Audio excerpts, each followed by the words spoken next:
Okay, so now we are going to explain about the prediction. So the data set we are using is the electric car population data. So this study utilized the electric vehicle population data set to predict the car's electric range based on the various specifications, including the manufacturer, the model, the vehicle class, and the battery capacity. So this is for the data prep processing. So first we are going to select the relevant features. So this is gonna be the model year, the manufacturer or the make, the electric vehicle type, the vehicle location, and the electric utility. So then for the target we are going to predict the electric range. And then after that we are removing the missing values in the table, and also we are converting the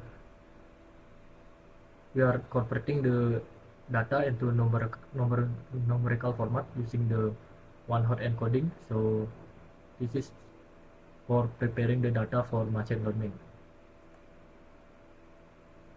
Right, so the algorithm that we are using for the prediction is the decision tree regression. So decision tree regression is a machine learning algorithm used to predict continuous numerical values by creating a tree structure of decision rules. Okay, so we're going to do a example of manual calculation.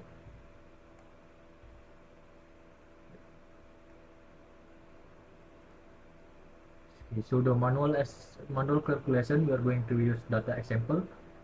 For example, this is the data of the battery for electric vehicle. We are going to predict the distance travel using the decision regression. So the target we are going to predict is the distance travel, and the feature that gonna be used for the prediction is the battery. So this is the Excel that I have created. So for example, here we have the battery, we have the weight, and then have the distance. So this is the data that we are going to predict. Okay, first thing is we are going to create the average of the distance, which is the target. So the average of the target we get are 212. So with that we are going to create the baseline for the prediction. So the first MSE, so this is the first MSA. So to calculate this you have to uh, minus the distance with the average, and then multiply it by 2. So we have 64 and 1024, 784, and so on. So then we need to average them to get the first MSE. So first MSE is basically the first guideline for the prediction. So the first guideline of the prediction we got 1376. So this is the first guideline. Now we are going to split the data into two groups. So we are splitting the data into two groups. The first group is the group A. Group A is the data where is the battery is less than 50. And the second one is where is the battery is more than 50. So first we are going to search for the average of the data. So we got 186.6. Then we are going to calculate the error square. So basically we are doing the same calculation like before, which is reducing the data with the average. So this is data that we got for the error square. Then for the total error we are going to summarize all of the error square, which is 1866. Then we divide it by 3 because this is 3 data. So the first MSA is 622. This is the group A MSA. Second one is for the group B. So group B we have 2 data. This is for the battery that are more than 50. So the average is 250. Then we calculate the error square, same like before. We got both of them 200, and with the total error of 200. and with the MSEB, which is 100. So it's 200 divided by 2 data. So now we got MSAA and the MSEB. Now we calculate the total of the MSA from the two groups. So this is how you calculate. So first, which is 3 over 5 times the MSEA, and then we plus the second group, which is 2 over 5 times by the group B MSC. So from that we got the total MSA of 413.3. Now we are going to compare the first MSE, which is before split, with the total MSE. So this is before the guide. This is the first guideline that we use. So the guideline is very huge, which is not very good. So that's why we split it into the group, and we got the total MSA of 430 after splitting. So that means the MSA is better when we split it into two groups. So now we are going to calculate the RMSA. So to calculate the RMSA, we just need to search for the square root of the total MSA. So the RMSA is 20.3. So this means that our prediction is gonna be miss around 20. So for example, our prediction is 240, and then the actual is 220. So that means like the difference from the predicted and the actual is around 20. And we also got the R2. So the R2, we got it from the total MSE divided by the first MSE, then we minus it by 1. So we got 0.69. This means around 70% of the data that we got are the variation from the prediction from the actual data. We are moving on to the demo of the prediction.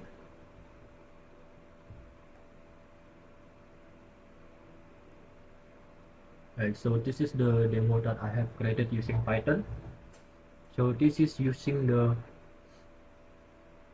regression tree. So first we have the import. So this is importing the package, and then we are going to upload the file, which is the electric vehicle population data, and then we are going to read it as a CSV. Then this is for the data pre-processing, like I explained before. We select the feature, which is model year, the make, the electric vehicle type, vehicle location, and the electric utility. And for the target is the electric range. Then we remove all of the data that are missing, and then we are going to convert all of the data into numerical. Then we split the data, and then we apply the model into the data. The model that you are using is the decision tree regressor. After applying the model, we got the result of the RMSE from the data set. So the RMSE that we got is 10.0579. So this is like approximately 10.6. So 10.6, this means that on average the model prediction are off by about 10 kilometers from the actual values of the electric range. So the second one is the R2 score that we got. The R2 score is approximately 0.98, which is 98.6% of the variance in the electric vehicle range. So this is a very high score, indicating that the model that we use fits the data very well, and the input that we use as a feature, such as the battery capacity, the make, the electric vehicle type, and the electric utility, strongly affect the electric range. So this is the example. No, this is the demo of the prediction that we are using the regression, the decision tree regression with Python. Okay, so this is the result and evaluation that we got before from the Python prediction with decision tree regression. So based on the feature that we select, the model successfully learned that factors such as vehicle type, manufacturing brand, and the model year significantly impact the electric range. So the high RG score that we got, which is 0.986, shows that these features are highly predictive and the model can explain most of the variation in electric vehicle range across different region and manufacturer. The RMSE also is 10.6, so this means that on average our model prediction are off only by 10 units. So this shows that the model is very good for predicting the electric range based on the features. Correct. Next is classification. So the dataset that I will use in this classification is iris dataset. So iris dataset is one common task with the iris dataset is to build a classifier that can predict the species of an iris flower based on its petal and its sepal measurement. It was introduced by the British biologist and statistician Ronald A. Fisher in 1936 as part of his research on linear discriminant analysis. So for the data processing, because the iris dataset that I use is good enough, because it does not contain missing values, algebraic features class are well defined, therefore there is no need for much pre-processing. But I will use two pre-processing here. First is checks missing value, like this, and second is checks info data. Next, for the algorithm, I will use naive Bayes classification. So Bayes theorem is a way to calculate the probability of something happening based on prior knowledge of conditions related to the event. Naive Bayes is a powerful yet simple algorithm that uses probability to classify data. It's especially useful in text-based problems and can be a great starting point in machine learning. Okay, next is for the manual calculation. We go to the Excel. So this is the manual calculation that I've been trained. Okay, so this is the data example. There is 10 data, and this is the play data set. Okay, first what we're gonna do is determine the class probability. So there is two class in this data. There is no and yes. So we need to find the probability of yes and no. Okay, first is yes. We're gonna check how much yes in this class. That I got is 7 and the no is 3. After that we divide and how much data in this data set. We have 10, right? Because we have 10, so the probability of the class will divide by 10, like this. Yes, 7 will be divided by 10 and we got 0.7. Next, for the no is 3 no here, and divide by 10 will be 0.3. Okay, after that we're going to determine the category probability. So first is for the yes class category. Here is outlook. For the outlook, we need to find how much sunny in outlook that that it is in yes class, like this. We're gonna find sunny and in the yes class. So this is the category that we will find, and we just find one, right? Because there is no sunny in yes class except one, so we got one, and after that we divide by how much yes probability. I mean how much yes in the class. There is 7, right? So will be 1 divided by 7, and we got 0.14. Next, for the cloudy, we need to find the cloudy that it is in yes class. This is cloudy in yes class, and this is cloudy in yes class. Okay, there is 2 cloudy in yes class. We'll divide by 7, and we got 0.28. Next, for the rainy, same with sunny and cloudy, we're gonna find rainy in yes class. Rainy, this is rainy in yes class, rainy in yes class, and rainy in yes class. This is rainy in yes class. Okay, so there is 4 rainy in yes class, and divided by 7 will be 0.57. Okay, for the others category will same as outlook, so we're gonna find how much how much category in the yes class, and we divide by 7. Okay, same with humidity, temperature, and windy, like that. Next, for the no class, actually it's same like yes, but we're gonna find it in the no class, like this. Outlook sunny, in the no class we got 1, 2, 3. Yeah, we got 3 sunny in the no class. We'll divide by by 3, because no is 3, right? So the sunny in no class will divide by 3, and we got 1. Next, for the cloudy in no class, cloudy, because the cloudy in no class is non we find, then we got 0 for the result. Same with the next one is rainy, because there is no rainy in no class, so the result will be 0. Okay, same for the others, will be like that. Okay, for this table, here is a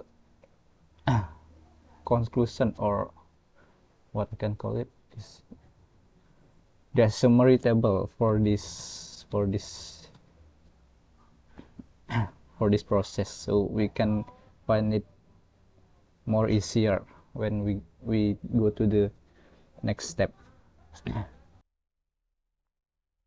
All right, for the next step is testing result. So I use the example data number 1. Here are the data. For the outlook is sunny, and for the temperature is hot, for the humidity is high, and for the windy is false. So this is the calculation.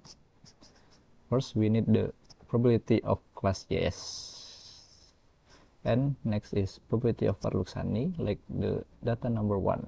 Okay, for the probability class yes, it's 0.7, right? So next, for the probability of outlook sunny in yes class, you can find it here. For the yes class is 0.14, and for the probability of temperature hot in yes class, here is 0.142, right? Next, for the probability of humidity high in yes class is 0.28, and for the probability of windy false in yes class is 0.71. Okay, it's the calculation, and the result is here. Next, for the no class, same as the yes class, but we find it on the no class here. Okay, like this. For the outlook sunny in no class is 1, so we got 1. For the temperature hot in no class is 0.66, right? Something like that. Okay, for the next, the result is here. So after that, we need to do it same as this for the data number 2 till 10, and I've done it before. This is the data number 1 to till 10, and this is the result, as you can see. Okay, the conclusion is this result is effective, or like it's already same for the fact like this. In the classification is no, right? I got no because this is close to 1, this is 4 to 1, so the classification is no, and the fact is no. Is data number 1 is no, the fact is no, and number 2 is no, the fact is no too. The number 3 is yes, and the fact is yes too. So this this manual correction is already appropriate with the fact. So next next is classification demo. Okay, for the classification demo I will use Google Colab. First code is import library, like import pandas and import numpy as np. Next is we need to call the dataset. So I will use the drive to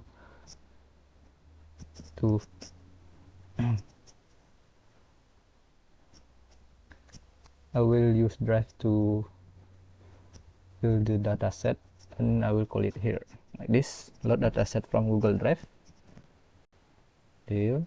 And next is pre-processing. All right, next is pre-processing. So I will use the two types of pre-processing. First is check missing value, and second is check info data, and the result is like this. There is no missing value in the dataset, and for the dataset the column several length there is 150 data, and there is no null, same like other column. Next is speed, feature, and target. So the feature I will use numeric because naive Bayes only work on numeric feature, and for the label or target I will choose the class column. Next is split data, trend, and test. For the trend I will use 70%, and the test I will use the 30%.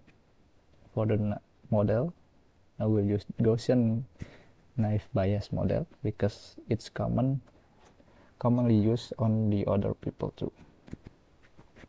Okay, next for the prediction, here the code. And for the model evaluation I will choose 3 model evaluation. First is accuracy, second is confusion metric, and last is classification report.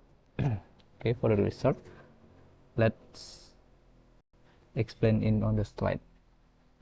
Okay, this is the result that I've got. The accuracy is 0.70 0.97777 or 97%.